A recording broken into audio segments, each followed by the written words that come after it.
Sejarah PT Sinar Sosro. Jadi, PT Sinar Sosro ini resmi didaftarkan pada tanggal 17 Juli 1974 oleh Bapak Sugiharto Sosrojojo yang berlokasi di Jalan Raya Sultan Agung KM 28, Kelurahan Medan Satria, Bekasi. Pada tahun 1940, keluarga Sorjojo mulai usahanya di Kota Slawi, Jawa Tengah dengan memproduksi dan memasarkan teh seduh dengan merek teh cap botol. Lalu pada tahun 1960, Sugiharto Sosrojojo dan keluarganya pergi ke Jakarta untuk mengembangkan usaha keluarga. Lalu tahun 1965, usaha memperkenalkan teh cap botol ini dilakukan dengan melakukan strategi cicip rasa, yaitu mendatangi pusat-pusat keramaian seperti pasar, lalu memulai memasak dan menyeduh teh langsung di tempat. Tetapi cara ini kurang berhasil, kemudian teh tidak lagi diseduh langsung di pasar, tetapi dimasukkan ke dalam panci-panci besar untuk selanjutnya dibawa ke pasar dengan menggunakan mobil bak terbuka. Lagi-lagi cara ini kurang berhasil karena teh yang dibawa sebagian besar tumpah dalam perjalanan dari kantor ke pasar.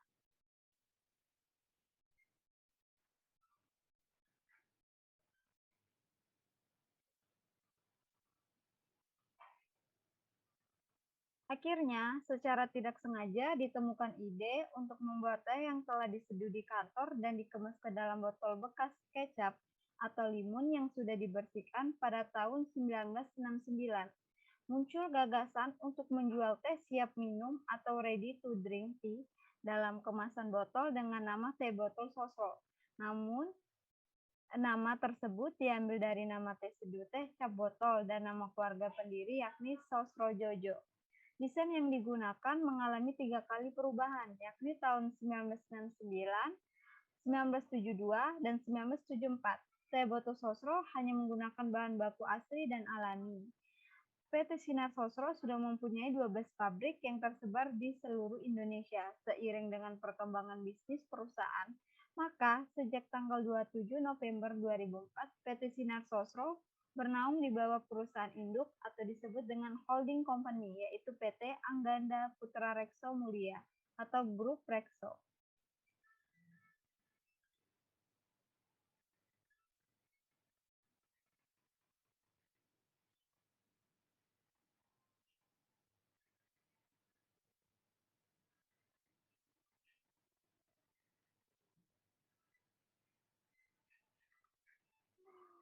Manajemen proses bisnis pada PT Sinar Sosro dibagi menjadi 4, yaitu proses bisnis sumber daya manusianya, proses bisnis produksi, proses bisnis keuangan, dan proses bisnis pemasaran.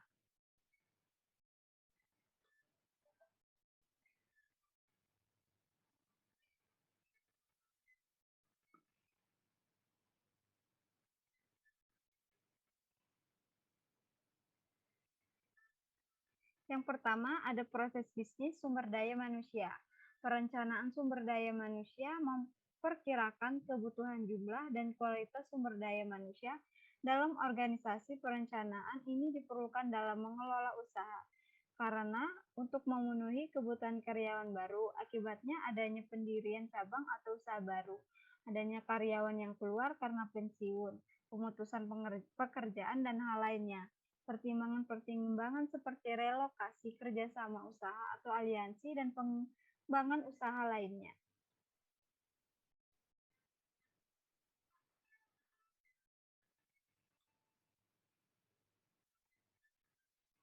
Lalu ada manajemen perusahaan.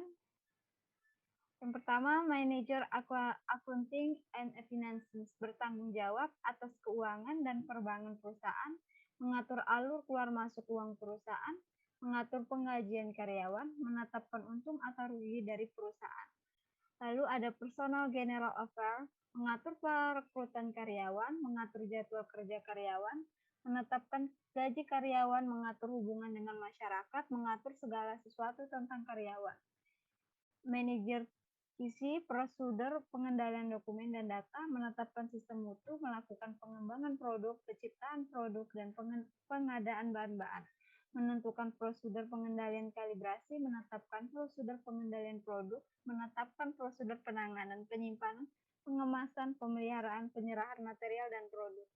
Lalu yang terakhir ada supervisor gudang yang bertanggung jawab dalam penyimpanan, pemeliharaan, penyiapan material, dan segala macam bentuk bahan untuk keperluan produksi.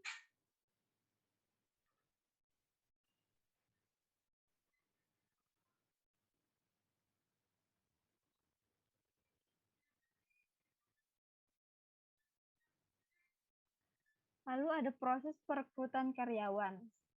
Pertama, proses penerimaan ini dilakukan untuk mengganti suatu posisi pegawai yang kosong yang telah dijelaskan sebelumnya. Penyeleksian calon karyawan dilakukan oleh Personal and General Affairs Department. Seleksi administrasi adalah tahap awal dari proses penyeleksian untuk mengetahui kelengkapan syarat-syarat administrasi yang ditetapkan oleh perusahaan untuk posisi tertentu. Lalu pelamar yang lolos pada tahap kedua tersebut akan masuk pada seleksi tahap ketiga, yaitu wawancara oleh Personal and General Affairs Department.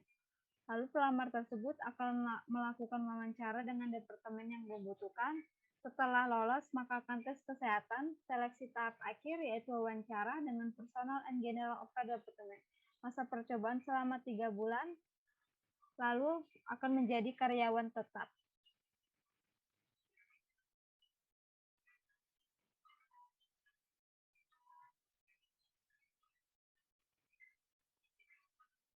Yang kedua, proses bisnis produksi.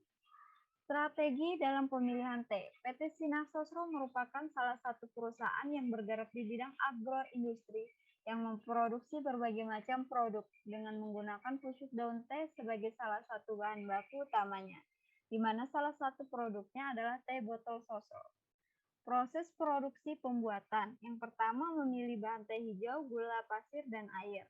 Yang kedua, membuat teh cair pahit, teh hijau dicampur dengan bunga melati, air disaring dan dipanaskan hingga mendidih, lalu teh diseduh dengan air.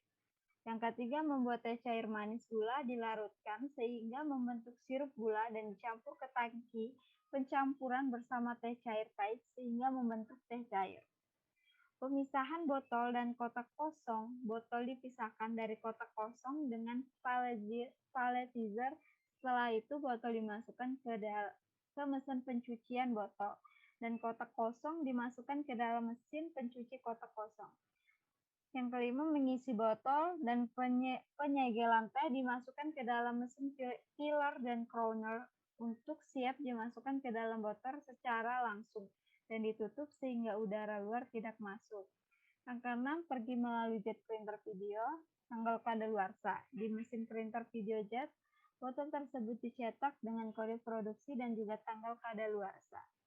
Lalu menempatkan dalam kotak botol, dimasukkan lagi ke dalam kotak kosong dan memasukkan palletizer dan dibiarkan selama 3 hari sebelum dijual. Uji kontrol sebelum dijual, produk tersebut harus dijual secara fisik, kimia, mikrobiologi, dan organoleptik.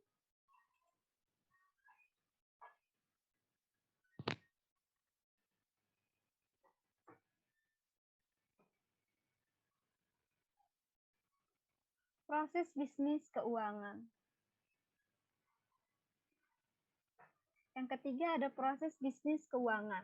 Dalam proses bisnis fungsi keuangan atau akuntansi, setiap kantor cabang atau wilayah memiliki fungsi keuangannya masing-masing yang akan bertanggung jawab pada fungsi keuangan pusat.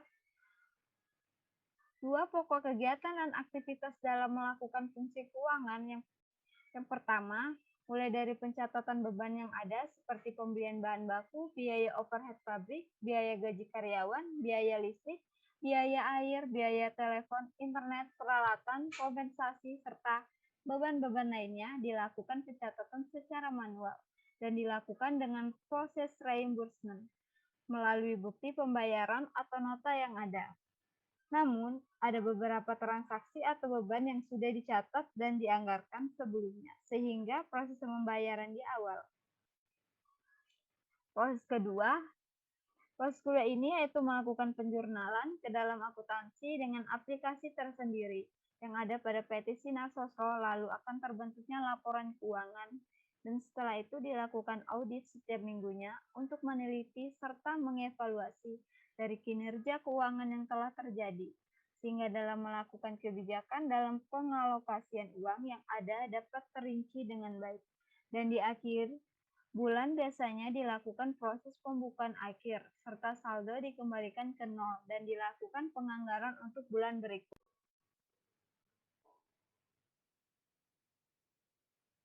Yang terakhir ada proses bisnis pemasaran.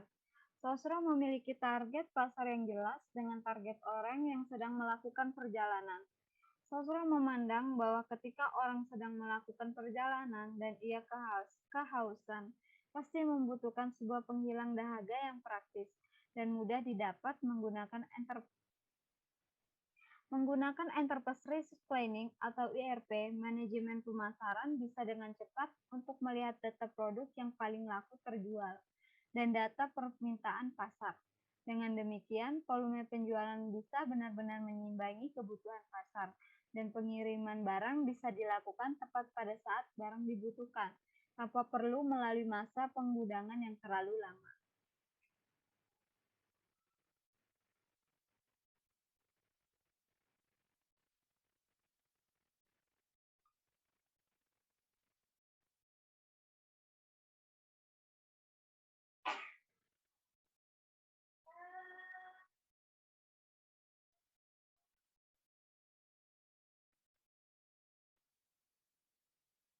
Pesaing dan ancaman bagi PT Sinar Sosro. Bila membicarakan produk teh dalam kemasan botol di Indonesia selama hampir 1 dekade, hanya ada satu nama yang melekat, yaitu Sosro. Hal tersebut menjadi keunggulan bagi Sosro yang telah dipercaya, sehingga produk ini memiliki jaringan yang luas dari semua jenis kalangan. Di samping keunggulan yang dimilikinya, ada juga sisi kelemahannya, yaitu penjualan tidak bisa ditargetkan secara spesifik karena banyaknya pesaing yang mulai muncul belakangan ini. Dari internal pun ternyata ada kelemahannya, yaitu semua posisi kepemimpinan selalu berasal dari keluarga Sosro Jojo, sehingga tidak ada kesempatan bagi staf yang ada untuk menjabat posisi-posisi tinggi. Pesaing yang saat ini terus membayangi Sosro yaitu PT Coca-Cola Amatil Indonesia dengan produk andalannya yaitu Presti. Bentuk persaingan antara Sosro dengan Presti termasuk dalam persaingan merek yang ditunjukkan ke kepada merek yang sama dan konsumen yang sama, dan bila klasifikasi secara industri termasuk persaingan monopolistik. Banyak produsen yang sejenis tetapi secara spesifik berbeda.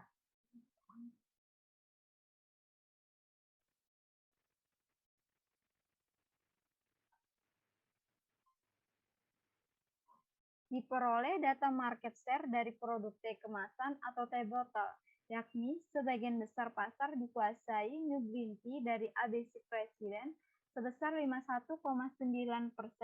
Posisi berikutnya diraih oleh Prestige Green Coca-Cola dengan market share sebesar 22,5%. Sosro Green Tea sebesar 16,8%, Zesty dari grup 2 Teng sebesar 8,6% dan Yos sebesar 0,2%. Maka, bila dilihat dari data presentasi market share tersebut, produk New Green Tea memiliki posisi sebagai market leader dari pasar produk teh kemasan, sedangkan Presti posisinya adalah sebagai market follower. Strategi Sosro dalam menghadapi kompetitor dan ancaman adalah dengan memanfaatkan potensi sumber daya alam Indonesia, luas lahan yang ada, kondisi alam, serta letak Indonesia yang berada di kawasan tropis merupakan keunggulan bagi negara kita untuk mengembangkan agroindustri.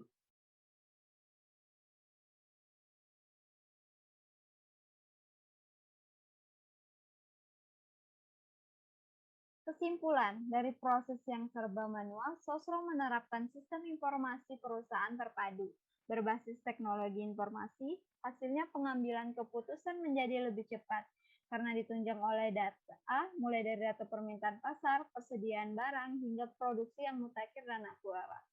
Kinerja produksi dan penjualannya terus melejit, sementara biaya bisa ditekan.